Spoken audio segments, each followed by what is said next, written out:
ত্রয়োদশ জাতীয় সংসদ নির্বাচনের সীমানা নির্ধারণে ১৬ জুলাই ৯ সদস্য বিশিষ্ট কমিটি গঠন করে নির্বাচন কমিশন। সংসদীয় আসনের সীমানা পুনর্নির্ধারণে এরই মধ্যে সুপারিশ জমা দিয়েছে বিশেষায়িত কমিটি, যেখানে দেশের ৩০০টি আসনের মধ্যে ৪২টি আসনের পরিবর্তনের প্রস্তাব করে বিশেষায়িত কারিগরি কমিটি।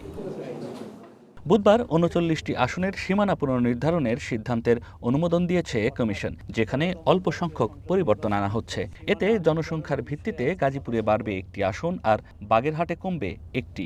যে সবচেয়ে বেশি ভোটার যে জেলায়, সেই জেলায় একটি আসন ওনারা বাড়ানোর প্রস্তাব করেছেন এবং সর্বনিম্ন ভোটার যে জেলায়, সেই জেলায় একটি আসন কমানোর প্রস্তাব করেছে।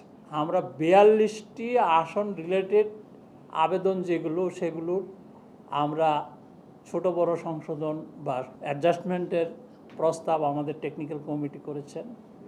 সেই অনুযায়ী আমরা একটা প্রস্তাব রেডি করেছি।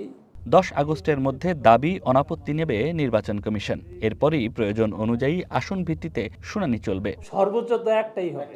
এবার ঢাকার ২, ৩ ও ১০ আসন মিলিয়ে অন্তত ৬টি আসনে পরিবর্তন আসছে, যা সর্বোচ্চ। এছাড়া গাজীপুরে ৫টি, কুমিল্লা ও নোয়াখালীতে ৪টি আসনে পরিবর্তন আসছে। নারায়ণগঞ্জ, পঞ্চগড়, সিরাজগঞ্জ, সাতক্ষীরা ও রংপুরের ৩টি করে আসনে পরিবর্তন আসছে। কমিশন অনুমোদন দেওয়ার প্রেক্ষিতে এটি গেজেট আকারে প্রকাশ হওয়ার পথে। এদিকে বিকেলে প্রবাসীদের ভোটাধিকারের বিষয়ে প্রধান নির্বাচন কমিশনারের সাথে কথা বলতে আসেন এনসিপির ৩ সদস্যের প্রতিনিধি দল। তারা যেন সুনির্দিষ্ট একটা রোডম্যাপ আমাদেরকে জানান এই আগস্টের ১৪ তারিখের মধ্যে, যে রোডম্যাপের মাধ্যমে তারা জানাবেন যে সারা বিশ্বের বিভিন্ন দেশে যারা আছেন, যারা এখনও এনআইডি নাই, যারা এখনও ভোটার হিসাবে নিবন্ধিত না, তারা যেন তাদের নিকটস্থ কোন সেন্টারে যেয়ে কোন প্রক্রিয়া ফলো করে তারা নিবন্ধিত হতে পারেন, যাতে করে তারা তাদের ভোটাধিকার নিশ্চিত করতে পারেন। এর আগে সকালে ২০২৪ সালের আয় ব্যয়ের হিসাব জমা দিতে ইসিতে আসে জাতীয় পার্টি।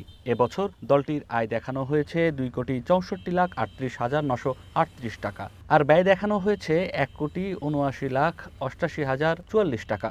গতবারের চেয়ে জাপার আয় ও ব্যয় দুটিই বেড়েছে। নয়ন আদিত্য, ওয়ান নিউজ, ঢাকা।